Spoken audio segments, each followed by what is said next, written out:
Hey gang, hey pals, I'm back and I'm late. So let's forget the fact that I'm late. Let's pretend that this all was on time and yeah, let's jump into the books that I have for this June wrap up. So the first book that I picked up and I finished is Good Omens. So this book got me back into reading, got me back into wanting to write. It's not like a surprise as to why. It is so funny. I enjoyed myself the entire time I was reading this, mainly because every page is humorous, every page has something that made me just outright laugh. That's really, really rare for me. I normally don't laugh while reading. I kind of just in my head, I'm like, that was funny. Move on. But this one, I actually genuinely was laughing and had a really fun time exploring humanity, Earth, and just human nature. It was very fun to see the week leading up to the apocalypse happening. That was so much fun to read. And what I really, really appreciated in this book was how they explored human nature and how they explored religion and all of that. Everyone was on the same playing field. No one was greater than the other.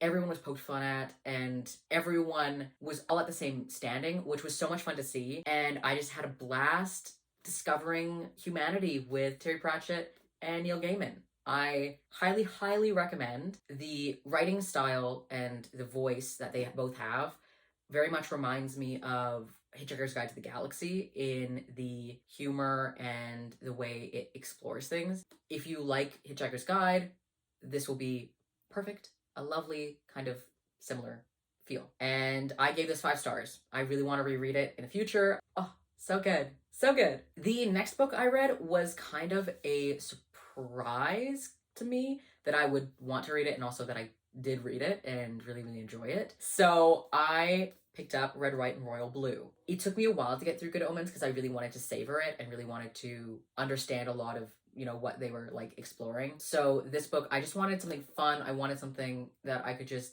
read through and I wanted a palate cleanser and this sounded perfect. So it's about the son of the first female president and it's about a prince. So they fall in love and it's a hate to love and it's very, very fun. I was so excited to read this. I picked it up and I was like, yeah, I can read romance. I can do it. I can also read contemporary. Sure. So I picked it up and I finished it in one day.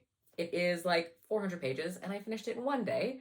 I was so happy the entire time reading this. I laughed out loud, which again doesn't really happen to me. Maybe I'm changing.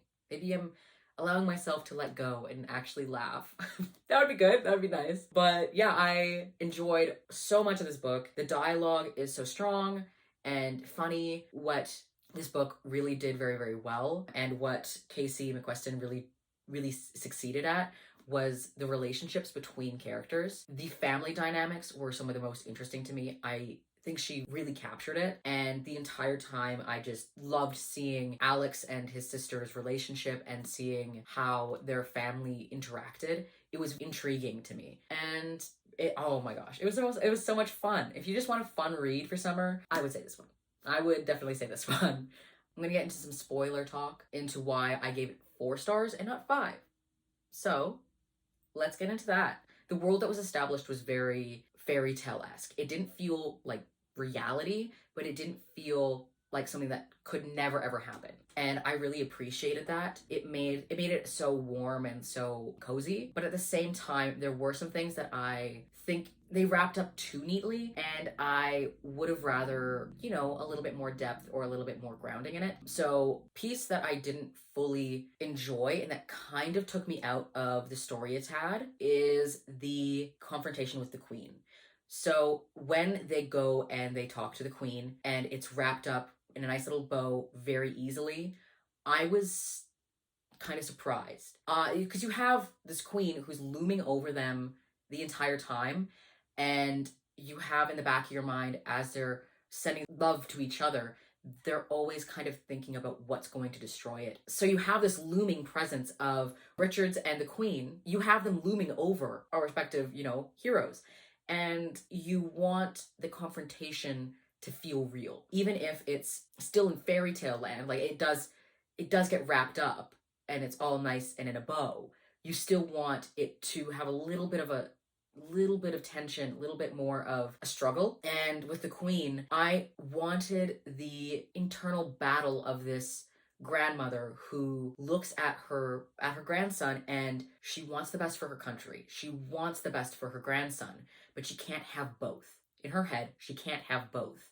So she's looking at this happiness that he's found after all these years of not being happy and struggling with being gay. And she knows that, and she struggles with accepting it, and she struggles with figuring out what the best thing is to do for her country. I wanted that struggle to be seen in this queen, and I wanted her not to be this flat villain. I wanted for her to struggle, really battle with herself about her grandson. Family is a big theme in the book. So having this battle within a grandmother would have been so interesting to see. It could still have the same wrap up where she's being kind of, in a sense, blackmailed into accepting, but it kind of happened with Richard as well. And it kind of was disappointing. I wanted there to be more drama to it and have him be less flat. So having them just be completely flat, yeah, I think it did detract a little bit from the reading. However, I kind of forgave it. I just had so much fun that I just was like, you know what?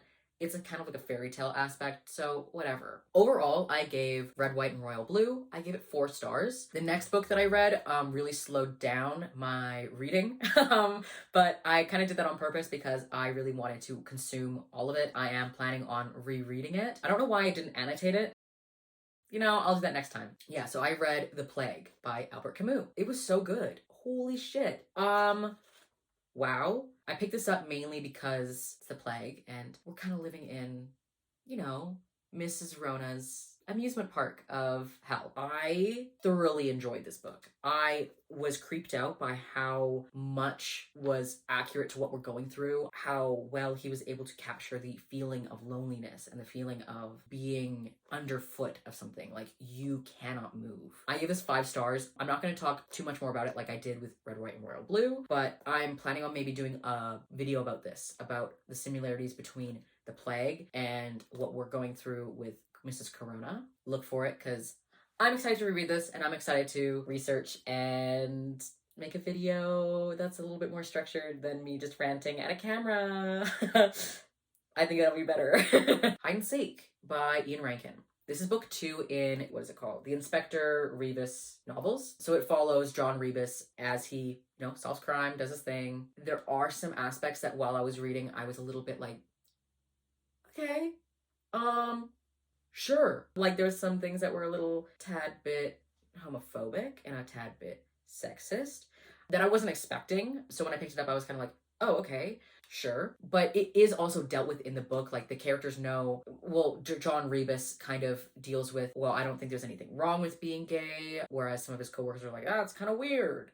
There is some of that going on in the book. So if that's something that you don't want to deal with, you're like, I'm not in the mood, I wouldn't go with this one, just because there's enough of it that you might just be a little bit annoyed. I didn't find it too annoying in the end. It was kind of like a surprise for me because I didn't know it was written in the 80s. So picking up this book, I was kind of excited. I read the first one a couple of years ago on vacation. I enjoyed it. It was like a neutral book for me. But yeah, my dad had gotten me the first and second of the series because I love Scotland. My family's from there, so I wanted to read more Scottish stuff. So he got these books for me because of that. I don't know if I liked it necessarily. I just kind of read it. I was not enjoying it for the first half of the book, like up to about here. I was bored.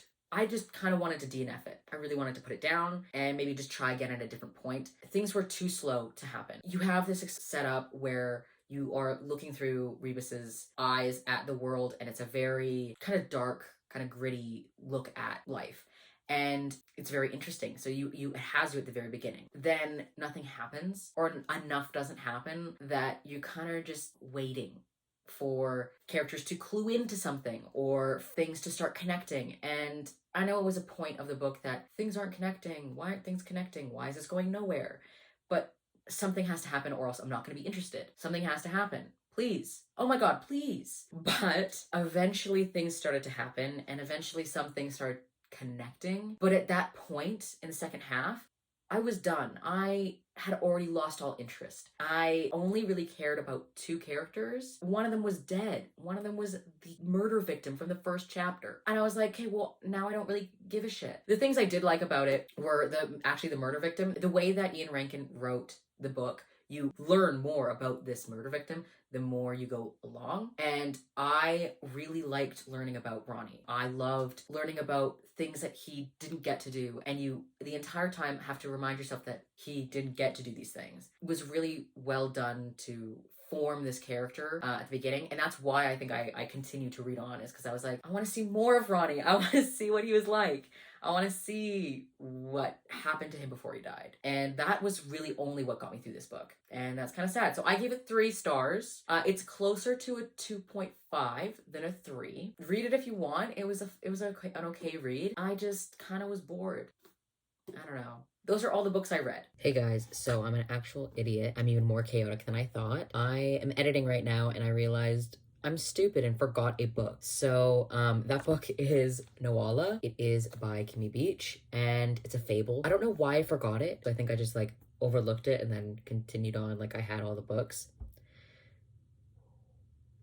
Yeah, I don't know. I'm just gonna tell you a little bit about it now while I have you here. It is about a future where everyone is servants, or there are people who are servants to a giant doll. And it is exploring memory and how we remember things and how reality is shaped by how we tell stories, and jealousy and love and hate that you can feel towards someone all at the same time. It's a very, very poetic story, and Kimmy Beach, I know, does poetry. I've met Kimmy Beach and I actually heard her read out one of, I think, the beginning part of the story, and it immediately caught me. I was super immersed in the world and I knew I had to get it, so I got it the next day. And yeah, it was a really fun story. It is a very atmospheric one. I'm not a big fable person, so I was very happily surprised and very happy to pick this up, and I gave it 5 stars. Yeah, I think that's it. Sorry for jumping in. Bye. I wanted to read more, but I kind of got a little sidetracked. I was sleeping in